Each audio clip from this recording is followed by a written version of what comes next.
Hello everyone, welcome to Daily Current Affairs series. Today we will discuss about 19th May current affairs. Myself Sunny Sandeep. Welcome to my channel Gear Up for Group 1 exam.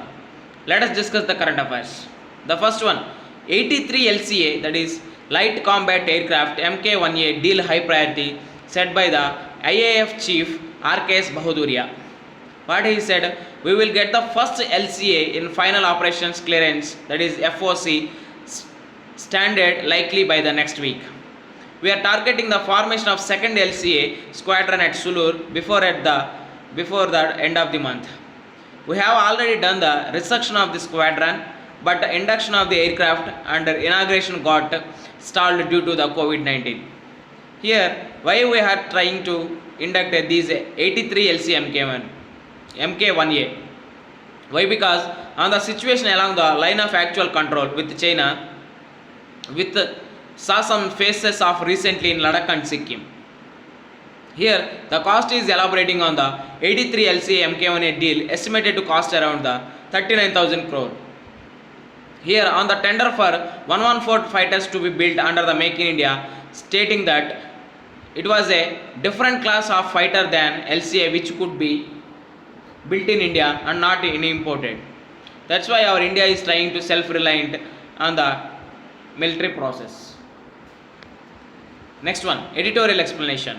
That is a faking danger.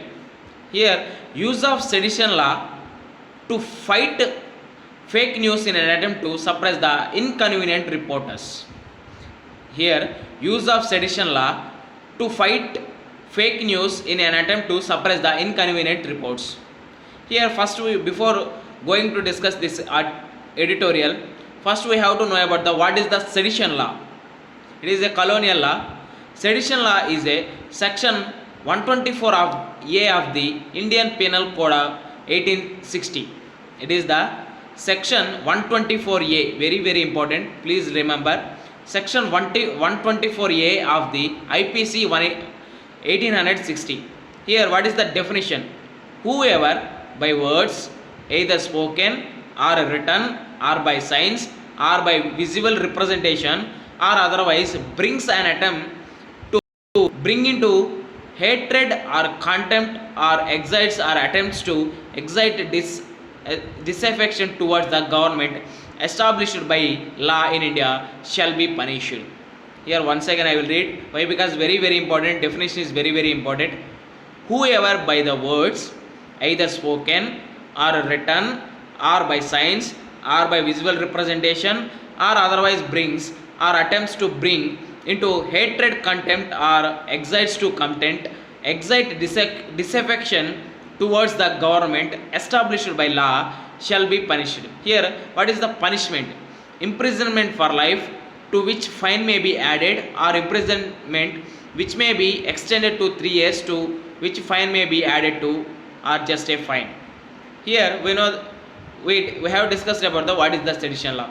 Here why we have taken this editorial? Why? Because a sedition law is about previous colonial law.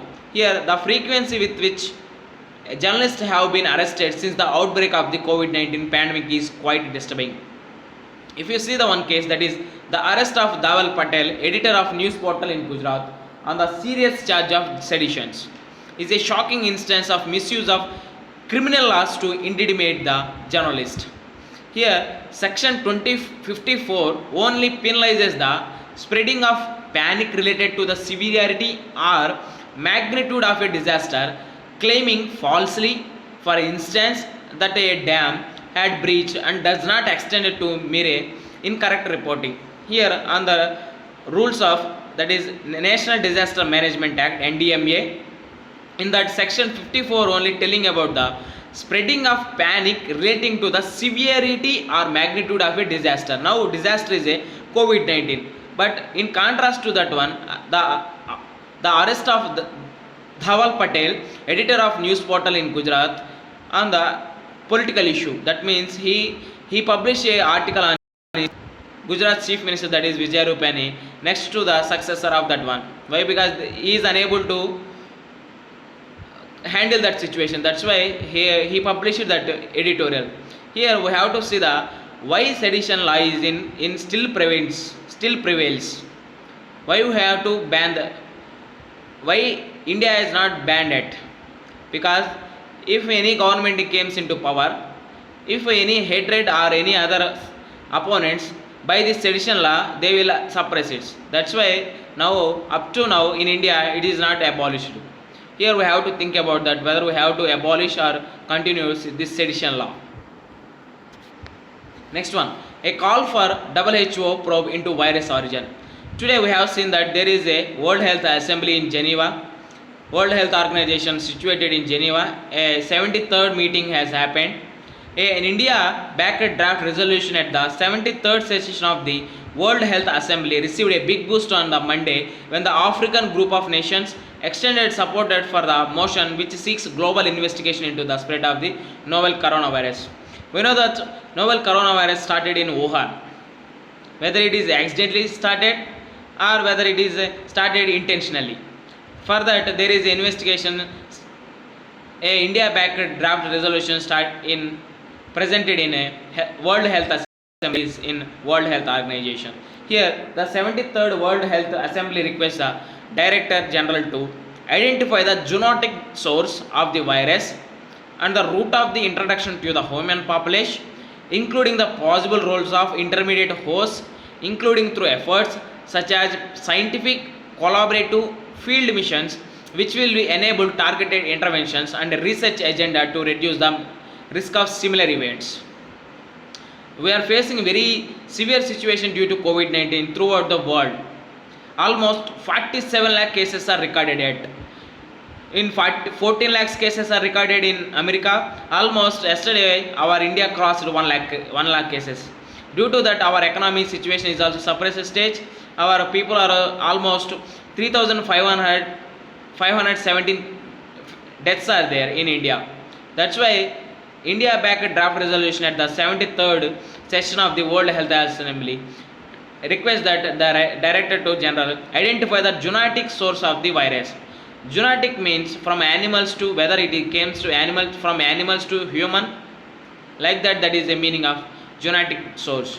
Here the draft is asking, the draft resolution also calls for impartial, independent and comprehensive.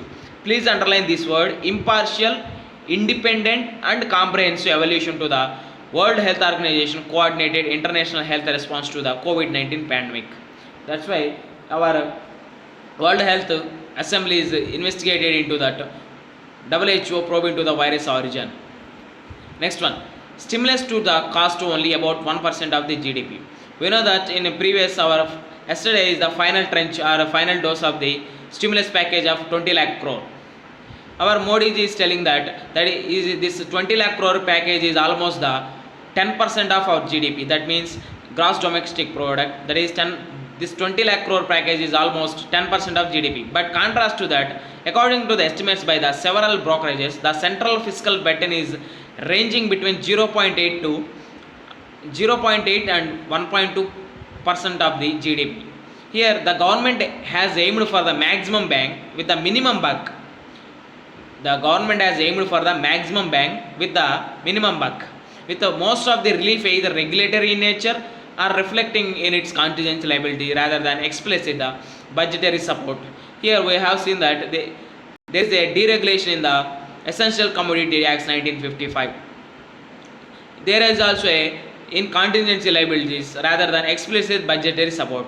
As a result, the package may fall short of the mitigating the near-term existential crisis.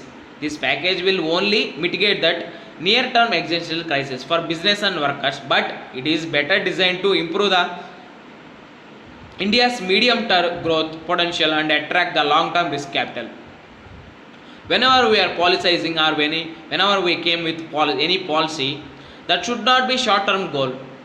That should not be a goal for short term. Whether it should be a goal for long term only. Then in that situation we can we can fight this against COVID-19. Otherwise, this is only for temporary only.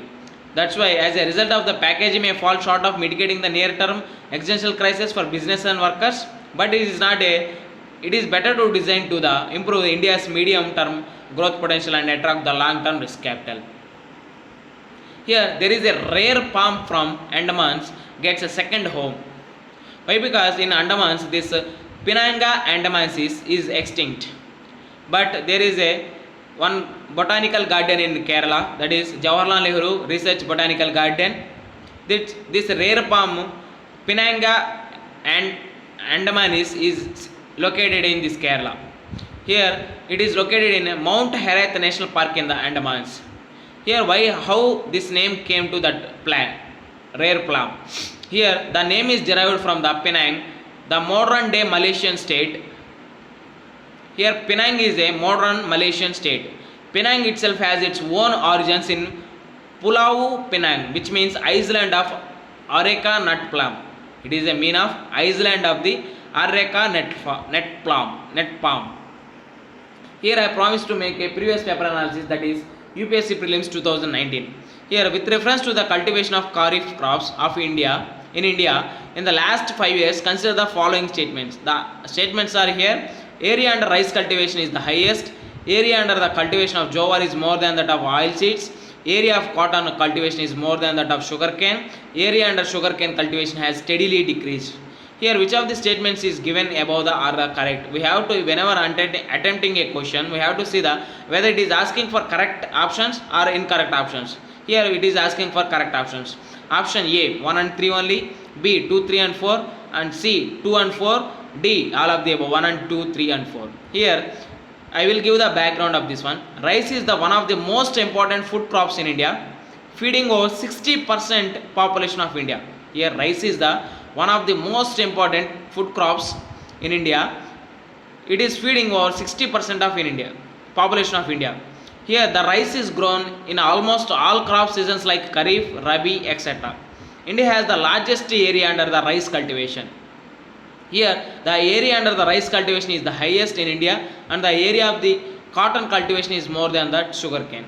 By this background we can answer this as a 1 and 3 only. Why? Because area under rice cultivation is the highest, area of cotton cultivation is the more than that of sugarcane.